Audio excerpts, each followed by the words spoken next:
I am Tamara Johnson-Shealy, candidate for Senate District 40. Senate District 40 is all of North DeKalb. It is Dunwoody, it is Dorville, it is Brookhaven, it's Chamblee, it's the North Tucker area. Over in Fulton County, it is Sandy Springs. Over in Gwinnett, it is Peachtree Corners. And again, I am Tamara Johnson-Shealy, and I am joined this evening by the beautiful Miss Chanel Fairley. She and her gorgeous mother, Miss Shell Purcell. Her name sounds like a movie. So welcome to the broadcast. If you are just joining us, we're going to talk tonight pretty candidly. I am a candidate for the Georgia State Senate, and I watch my district intensely. I watch everything from the issues that affect us statewide here in Georgia, and then I watch what's knocking on our doors. You know, what's happening to our families, what's happening to our friends, what's happening to all of Georgia. And so if it's happening, I'm concerned, and that's who I am. So tonight I wanted to bring Miss Chanel Fairley to the broadcast. I wanted a lot of people to get an opportunity to meet her. I have not been graced with her presence yet, and I look forward to meeting her and her mom in person, but I did want to bring them to the forefront. There was a story that was out in the AJC, and there was a story in the community newspapers, and they were talking about a protest that happened over at our high schools. And it concerned me because these are our children, and we send them to school every day to get an education, to make friends, to be typical teenagers. And when they tell you things and then you see a protest pop up, we need to get to the root of it, and we need to understand why. So I invited this gorgeous young lady, Miss Chanel Fairley, to join me on the broadcast tonight because I really want her to share with us who she is. I don't think she's an Atlanta native. Are you from Atlanta, Chanel? No. I'm from Gulfport, Mississippi. You are from Gulfport, Mississippi. What brings you all the way to the ATL? My mother's dreams. We moved 3 years ago. 2 years ago? I think it's 3 now. No, this October made 2 years. This October made 2 years. Come closer to your camera and talk a little bit louder. You got to kind of get as loud as I am. This is probably our third year. This is our year too. 2015 we came. Oh, 2015. So you've been here for quite a while. A couple years. No. Yeah, this will be our second year. October made 2 years. Welcome to Atlanta, and I'm saddened to hear that this is not the experience that you expected. I'm sure. So let's talk about it. Like, you know, what's going on over at the high school, Chanel, that concerns you to the extent that you and a group of people had a protest? What concerns me is about our school has predominantly Caucasian teachers and administrators, and all you see there is mainly Caucasian people. So when people of color or minorities go and speak, not against their social hierarchies and such things, but when we say it's wrong, it just, oh yeah, sure it's wrong. Okay. It just gets thrown away. There's nothing done about what we have been trying to say, like, it's not okay. But for them, oh yeah, you're right, it's not okay. When we say something to them, it's not okay, but when it's time to put action to it, they don't want to do anything about it. So you guys have expressed concerns in different instances, and you felt like your concerns weren't taken seriously, or they were just kind of dismissed? They were dismissed. Words in your mouth. I want you to kind of explain what, did they not, did anybody follow up when y'all say things? Like what help us to understand what kind of reaction you're getting. So my cousin, who also goes to Dunwoody High School, she expressed to me about the actual cheer coach. She was in her class, and she told her about an incident where the kids were being racist in the back of the classroom, and the cheer coach just laughed in her face and told her, okay, well, you can just move seats. Now I'm going to go talk to the kids. You can report them. She laughed in her face like it was a joke, like racism is a joke, and it's not a joke. Mm-hmm. So that's also why the protest made such a big reality to us, because it's like this this now it's coming to light. Now we really have proof of what they're doing at our school. So you feel like, for instance, and I don't, like I said, I want you to kind of talk me through this, because as a parent, I have two sons, and two, of course, two African American sons. And, you know, when my children tell me things, just like when you tell your mom something, I mean, I stop and I listen, because I want to know exactly what you're talking about. And I want to understand so that I can make sure that I'm like helping you, or I'm being a good parent, because that's what we good parents do. When our children say things, we are not dismissive. So if somebody's being dismissive to you, you know, the first place you turn is to your parent, and they're going to be the ones to listen. So I'm sure when you told your mom, she heard you. Yes, and she literally made an email, and then the next day we went and tried to talk to the principal and whatnot. And then our assistant principal pulled us piece by piece, and it was so weird because we asked to speak with our principal. It's like already been pushed back down the line. Like, we've asked to speak to this our principal, and now our assistant principal, who doesn't do anything, but come and we've came to him with many instances, and he hasn't done anything about them. So it's like, oh, this guy again. It's just nothing. Yeah. So you feel like when you went through like the chain of command. So you went to the principal, the assistant principal, you told your parent, and then you guys felt like what? Like, we need to like do something a bit that causes more of a get some attention. Like, tell us what caused you to say, let's do the rally. Like, you guys are not hearing me, so now you have to see me. If that makes any sense without being. It does. And trust me, everybody saw you, sweetheart. And everybody heard. And I just want to make sure that, you know, people are, I want them to take whatever it is you guys are saying. We must take it seriously. Mm-hmm. Go back a step, because I kind of want to make sure we're going full circle. What kind of things, without calling names or pointing a finger, can you tell us, like, what kind of things are happening at the school that is disturbing to you, or, you know, you feel like is either racially motivated or is uncomfortable? Are there any instances that you could share? Sure. An instance is when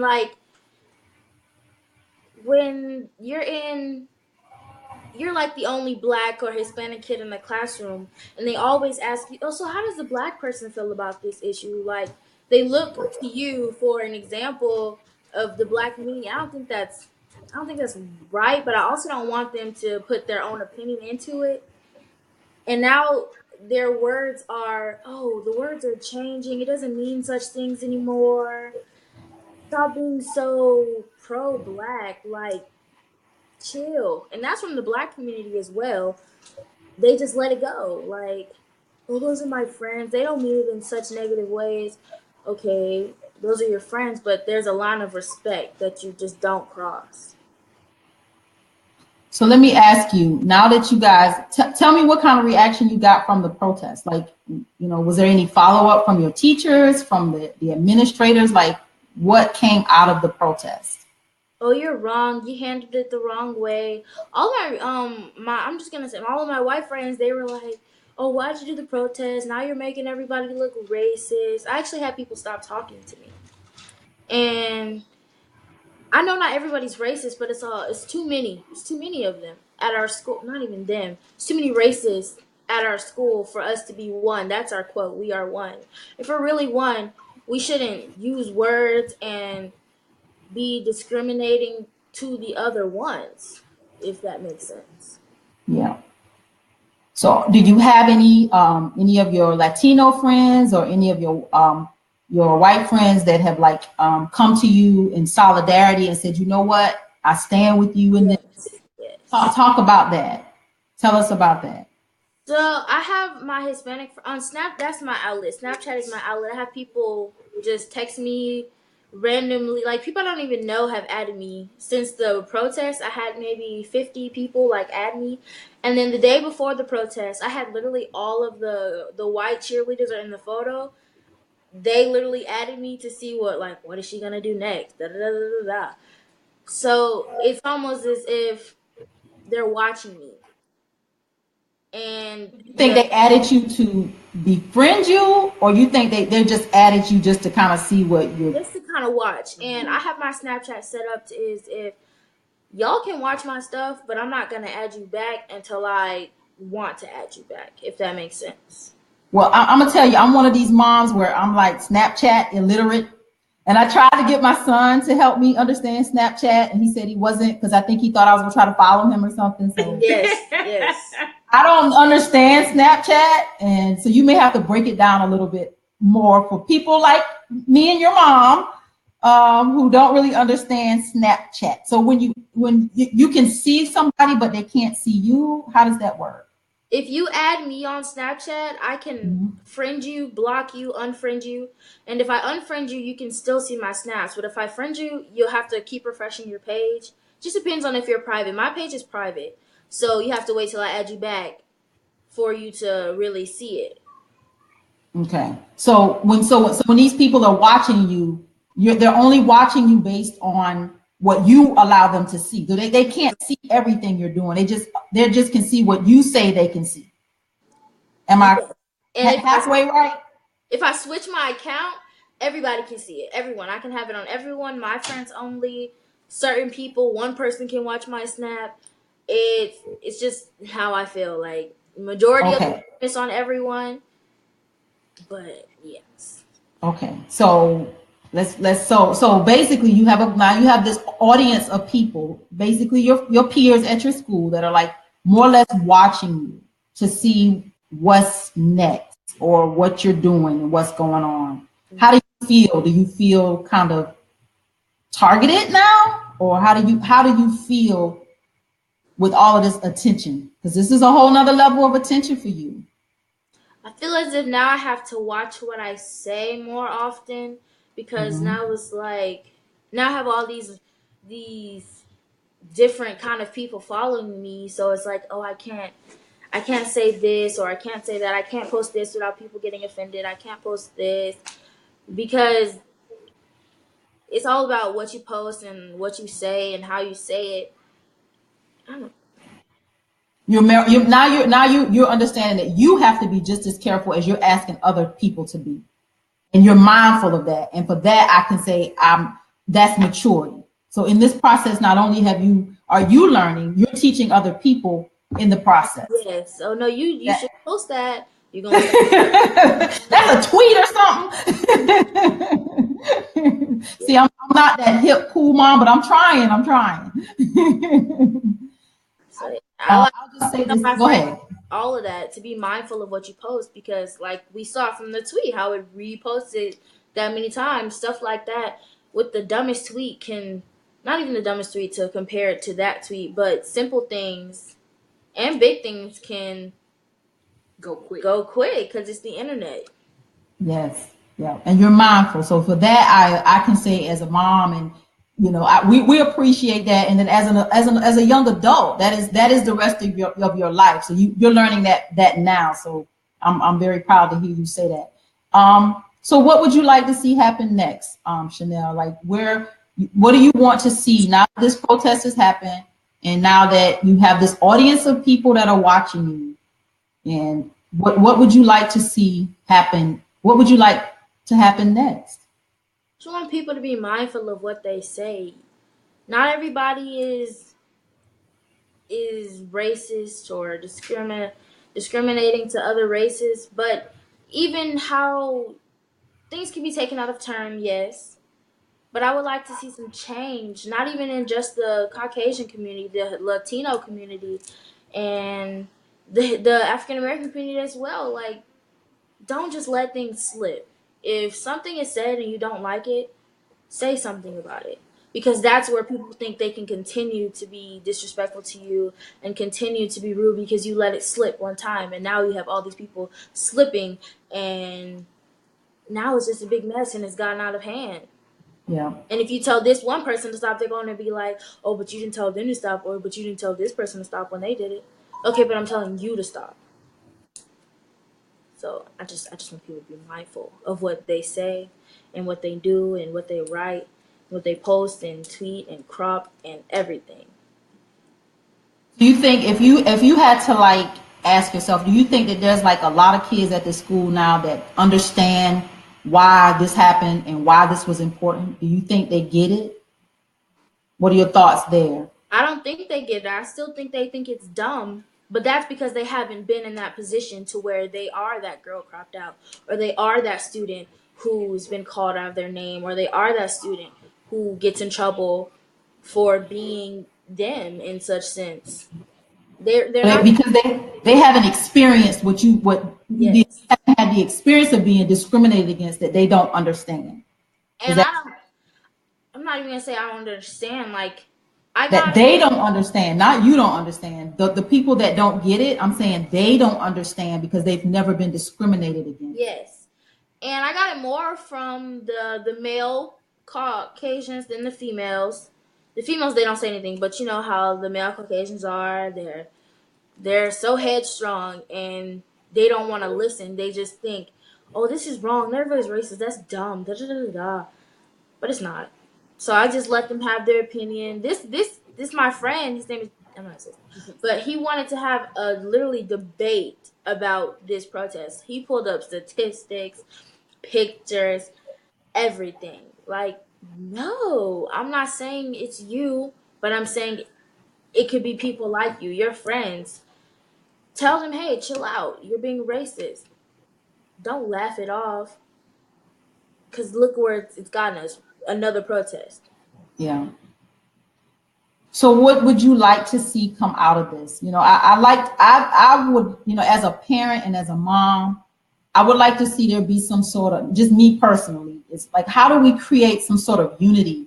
And how do we create this positive dialogue around what you did and what needs to happen? Like, do you think we need to come up with an opportunity to have like some conversations, maybe a group of kids get together and we have like some conversations about how we build bridges and how we are, aware of each other, ethnically, and we respect each other. And what would you like to see?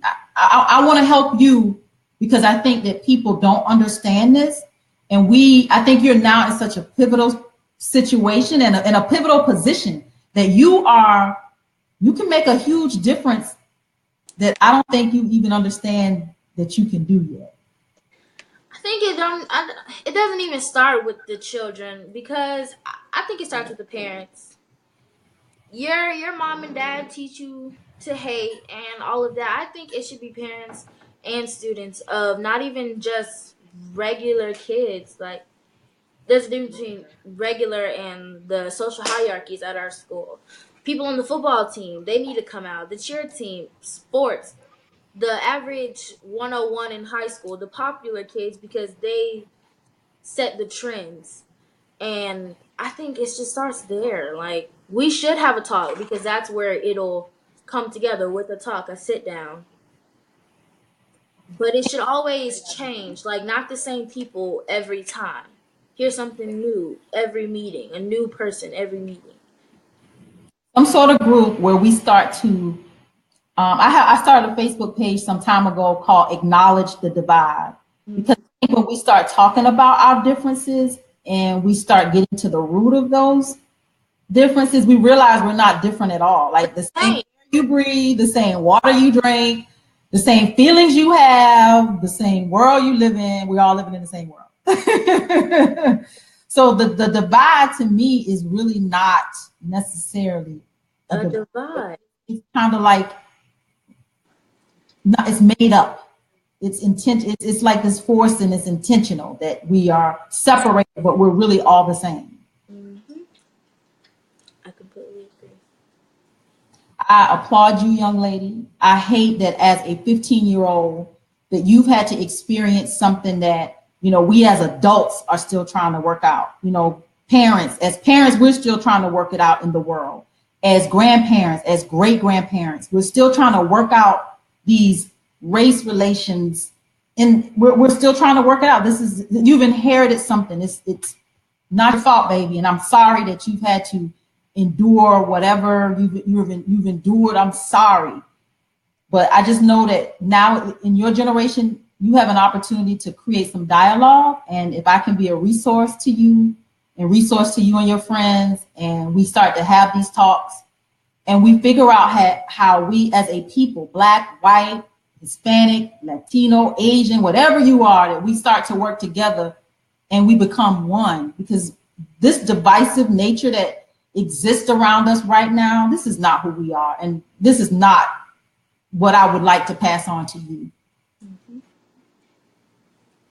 So tell the world that we will be back with a different conversation, and we're going to create something. We're going to get behind the scenes, and we're going to talk about what we can do behind the scenes to bring kids of all ethnicities, all diversities, religion, sexuality, whatever, whoever you are, we're all people.